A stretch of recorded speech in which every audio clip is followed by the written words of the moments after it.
Passport Adventures, where every week I'm your tour guide as we explore the countries of the world from the comforts of home. And where are we headed this week? We're headed to Switzerland, a small, landlocked country in the middle of Europe. When I say small, I mean small. It's only half the geographical size of the state of Maine. All right, let's get traveling.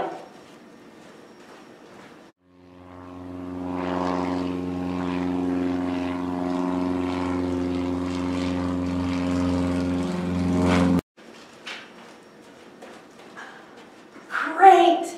We landed just where I hoped we would, at the Matterhorn, one of the most recognizable mountain peaks in the world. Let's get our itinerary out. Yes, we're going to head to the biggest city in Switzerland, Zurich. You might notice something a little bit different about Zurich than the cities we've shown in the past and the cities you might see here in the United States. Do you see a lot of glass and steel skyscrapers? No, it's a very old city with very beautiful architecture.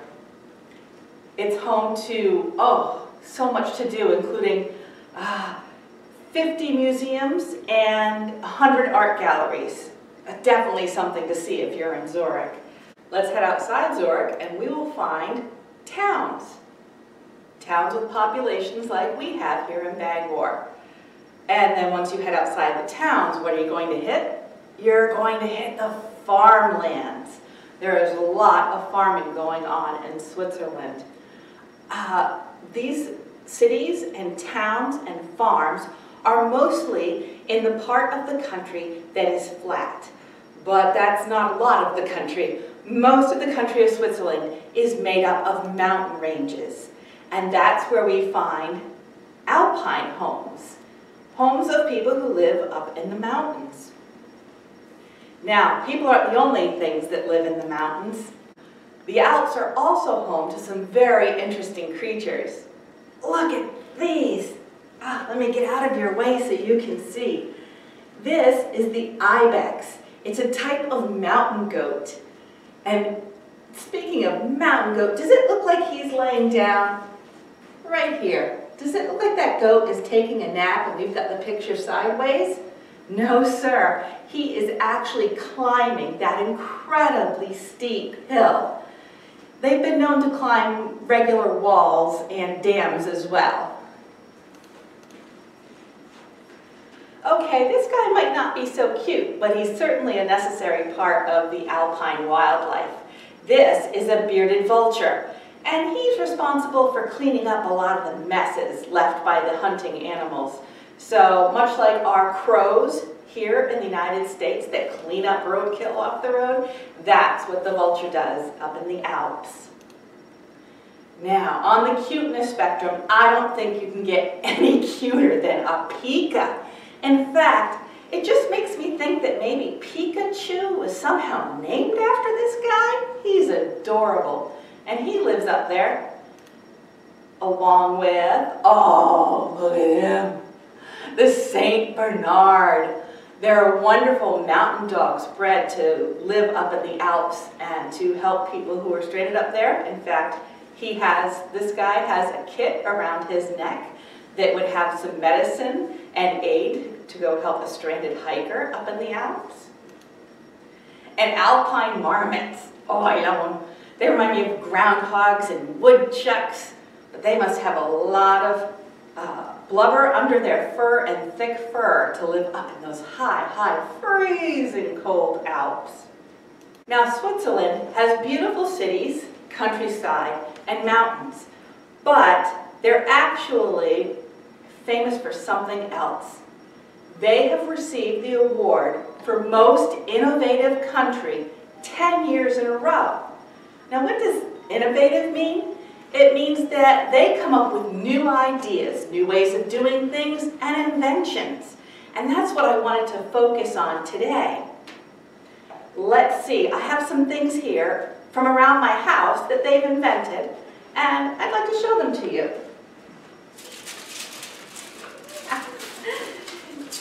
Tinfoil. Something as everyday that we use as tinfoil was invented by Heinrich Gautzsky in Switzerland in 1905. Thanks for helping me save my leftovers. Velcro. I bet a lot of you have Velcro on your shoes or on your coat. It makes this satisfying sound when you open it. Velcro was invented in 1958 by an engineer named George de Mestral. He had been out hunting in the woods with his dogs, and when he came back, he noticed that the burrs from the bushes were stuck in his dog's fur. And he came up with the idea, oh, and they're so hard to get out. I don't know if you've ever tried to get one out. Really difficult. Well, he figured out that there's a hook going on and a loop. A hook and a loop. That's why there's two sides to Velcro. The soft side would be the dog's fur, and the rough side would be the burr from the bushes. Very hard to take apart. By the way, Velcro is short for velvet plus crochet. Velcro. The powered toothbrush. Do you use one of these? These were invented in 1954 by a Dr. Woog. Thank you for making my brushing more fun, Dr. Woog. A hand blender. This was invented by a man named Roger Perrin-Jouquet, and it makes sense to me because the Swiss use a lot of sauces, and this kind of blender, rather than the kind you might use to make cake, makes sure that sauces and things are extremely smooth. Thanks for my smoothie in the morning. The computer mouse. Well, a company called Logitech in Switzerland invented a lot of different computer components, and one of them is the mouse. Back in the 1980s, they figured this thing out. Thanks. The Swiss Army knife.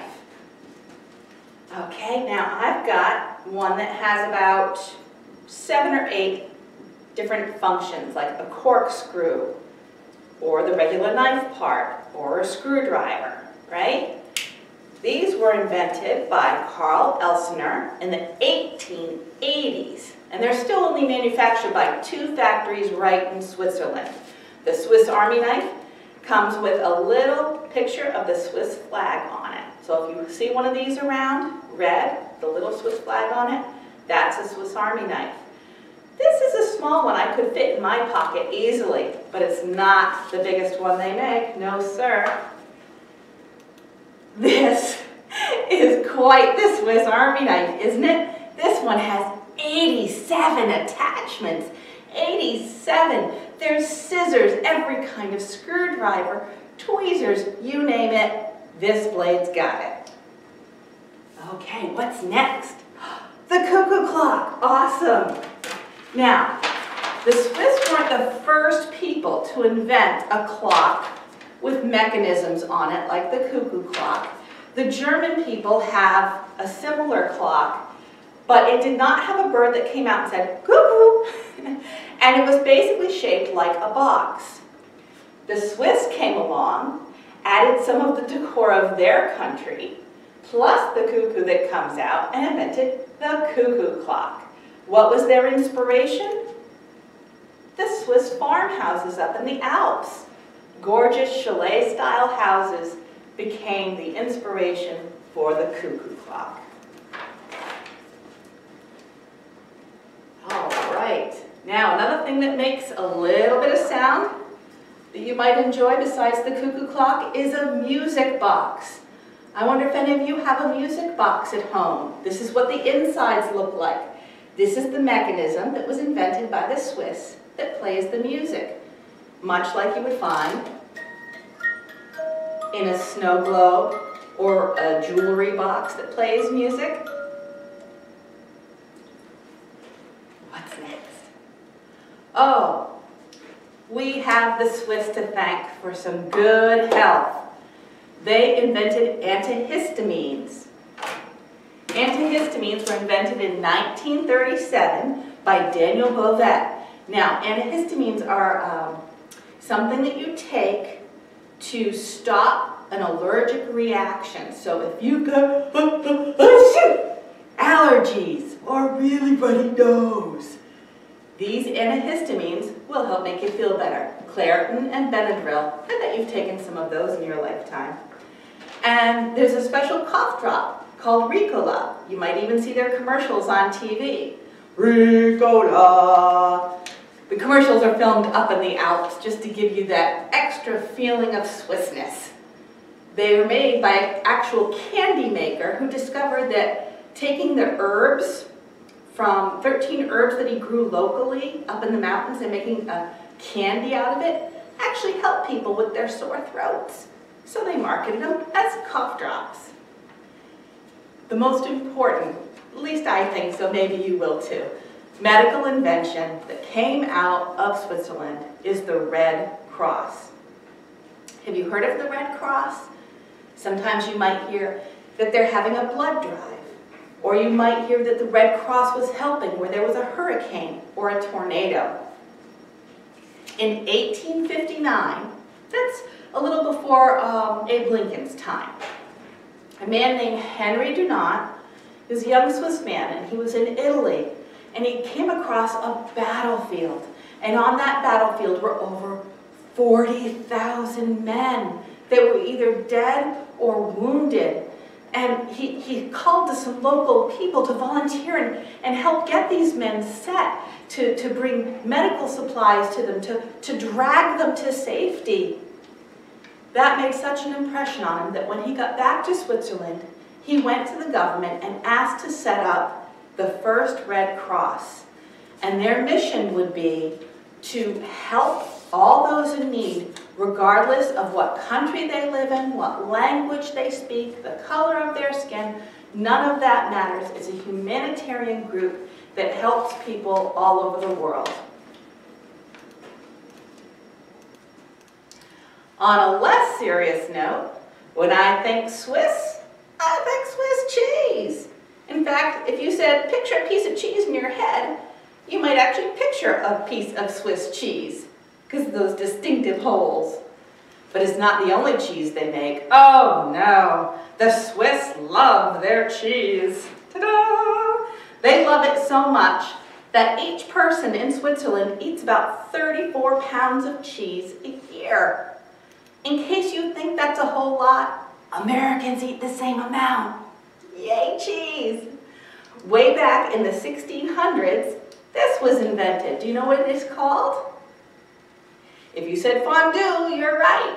Fondue is melted cheese that you then dip bread or fruit or meat into to make a delicious meal. Ah, speaking of delicious, 3 of my heroes right here. The first man, let me see if I can get this straight here. The first man is Mr. Lindt. The man in the middle is Mr. Nestle. And this gentleman on this end is Mr. Tobler. And what did they do that made me so happy? His company was the first to invent powdered milk. What does that have to do? Do I like to drink powdered milk? Powdered milk's not my favorite thing in the world, but in 1867, Henry Nestle came up with the process of making powdered milk, and that's going to be important because about 10 years later, a Swiss chocolatier named Daniel Peter took that invention and he found a way to mix the powdered milk with chocolate. Now, chocolate up to then was kind of, it tasted good, but it was gritty and chalky, and it broke. And Daniel Peter took the powdered milk and made milk chocolate for the first time. And then Rudolf Lindt took that invention. Aha! Rudolf Lindt. Does that name ring a bell? He was the first one that opened a factory that took the process of making milk chocolate extra smooth. In fact, that's pretty much the grandfather of all the chocolate that we enjoy here. It's a nice, smooth chocolate, and he was the first guy to do it. But don't forget Nestle. Once they started making milk chocolate, Nestle said, hey, I invented the powdered milk to start this. Let me get into the chocolate game. Nestle Chocolate Chips and Nestle Crunch Bar. These are named for the man who started the company, Henry Nestle. Not to be outdone, about 20 years later, Mr. Tobler said, hey, I'm going to take that chocolate recipe, I'm going to add some nougat and some nuts to it, and I'm going to make a candy bar. And this is one of the most famous candy bars to come from Switzerland. And if you open it up, you'll see, oh, they were the first to wrap their chocolate in tinfoil too. Remember I told you about the guy inventing the foil? Yeah, Toblerone was the first to say, hey, that's a good way to wrap our chocolate. Inside your Toblerone,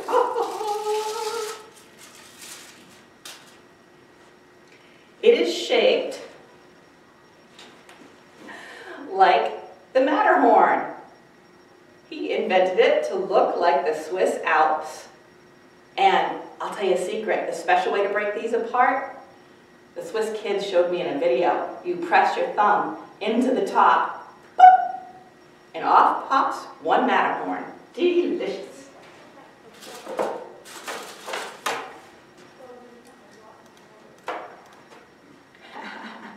Well, I told you that the Swiss eat 34 pounds of cheese a year. Guess what? The average Swiss person eats 22 pounds of chocolate a year. And that is way more than the United States. Hey, speaking of kids, here's some kids playing. Ooh, I see the Alps in the background. That must be a fun playground. And they're skiing, riding playground equipment just like we do. Now, if we want to introduce ourselves to these kids, what would we say? We could say hello, because English is one of the languages they speak in Switzerland. They also speak French and Italian, depending on where you live. But the most common language is a Swiss form of German. And so if we were to meet these kids, we would say, Grüezi. Grüezi means hello. Their names, if they were the most common names found around there, might be Luca and Laura. So Grüezi, Luca and Laura. What do you do for fun?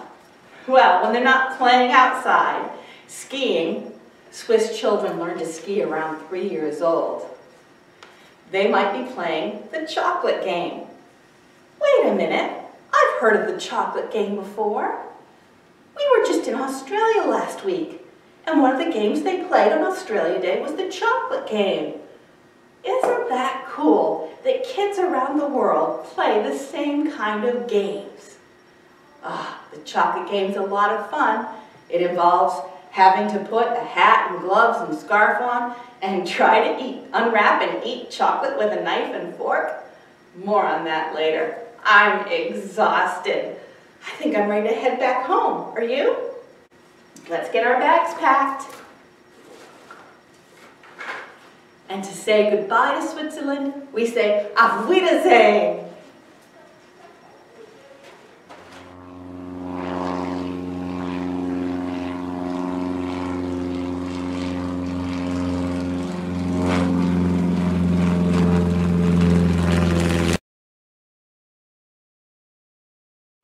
Oh, it's good to be home. At least that flight wasn't as long as the past few flights we've taken. I still have some energy left. I think I'm going to do a little project to remind me of my trip to Switzerland, and I hope you want to do it with me. We're going to make cuckoo clocks. So inside your packet, you will find a template for the cuckoo clock. The door is the bird. The pine cone's the clock face. A string for the pine cones to hang from, and a piece of white paper. Save that, we need that. Now, before you cut them out, maybe you could decide whether you're going to use a glue stick for tape. I'm going to use tape today. And the only reason it matters is because on the doors of the Cuckoo Clock, I added 2 extra little tabs on the side for you to cut around. That's what you need to do if you're using a glue stick. If you're using a glue stick to open and close the doors for the bird, you're going to need to have an extra piece to glue it on to the clock. If you're going to use Scotch tape, you can just snip right off and only cut out the actual door itself. All right, get coloring. Once you have your pieces colored, it's time to assemble. So the first thing we're going to do is put the clock in the middle. You can pick whatever time you want. I chose 10 o'clock. All right, now we can take tape if you're using tape, or the glue stick if you're using glue, and tape or glue the little doors right in place here. You don't want to tape them completely shut because they need to be able to open. Open, shut. Okay, now we take our little bird and this piece of plain white cardstock. Now, I don't think I'm going to need this whole piece, so I'm going to rip a little piece of it off. I think that might be enough. This is to make the cuckoo spring out at us. So you're going to fold it like accordion style, as if you were making a fan. Back and forth, back and forth. And so you have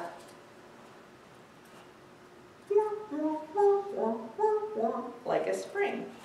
And you take one of the flat ends to the bird,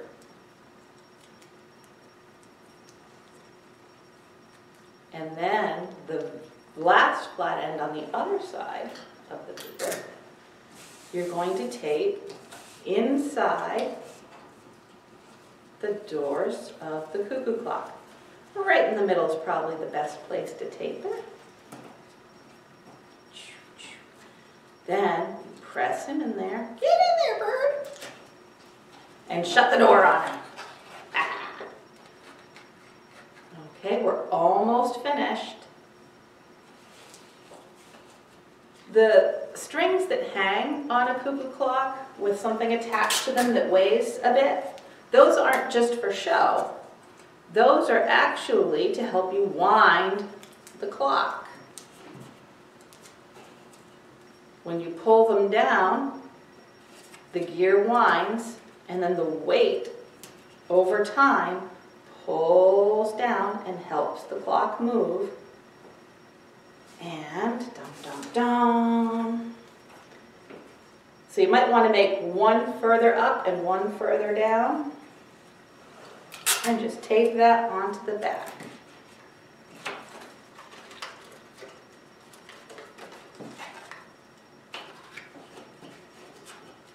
Okay, now you have your cuckoo clock, and when you let go of the doors, out pops the cuckoo. And that's our little reminder of our trip to Switzerland. Now, I don't know about you, but since we talked about the chocolate game last week when we visited Australia, I have been dying to play it.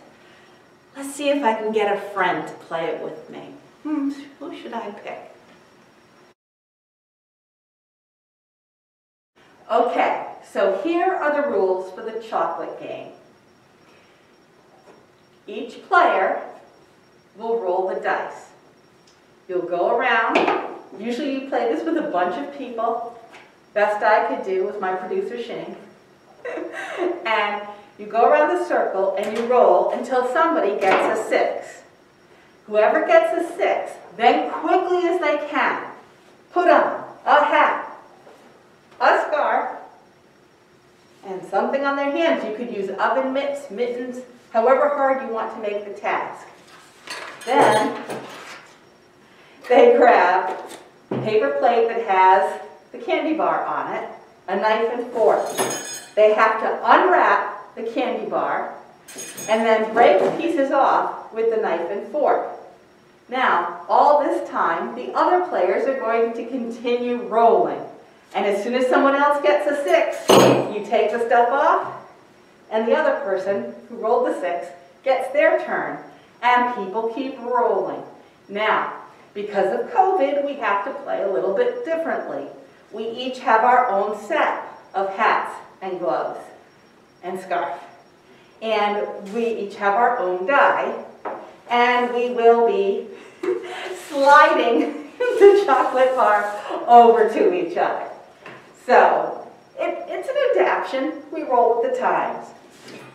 All right, I don't know, I've never played this with anyone, but I just couldn't resist, so. And I like chocolate. And he's got a strategy going. Look, he's got all his stuff folded out. He's like, yeah, I'm gonna be faster. Yeah, we'll see, we'll see. Now, there are no winners or losers in this game because everyone's gonna get some chocolate, so we're all winners. All right, he's organized, I'm gonna get organized. I'm gonna copy his strategy.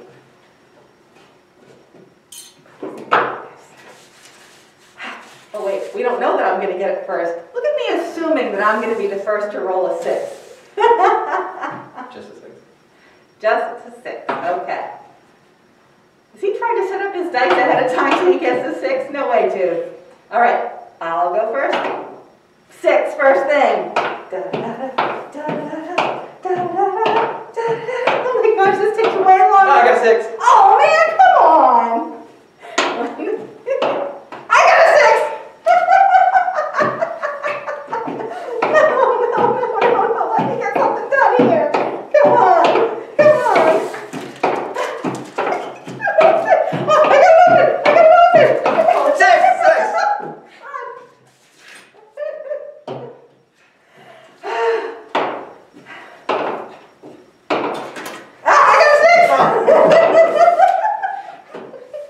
Somebody's going to have chocolate, yeah, pretty soon. Come on!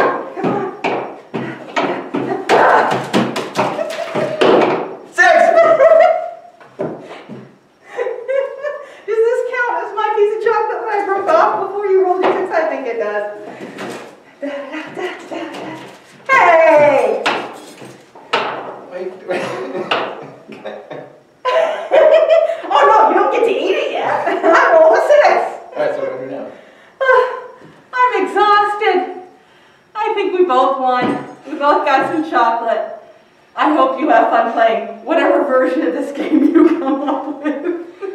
It's way more exciting than I thought. So, next week, where are we going to go? You're going to have to tune in to find out. Remember, you can still sign up by calling the children's room at the library. And if you're not signed up, you can still get the list of materials needed to enjoy your trip online.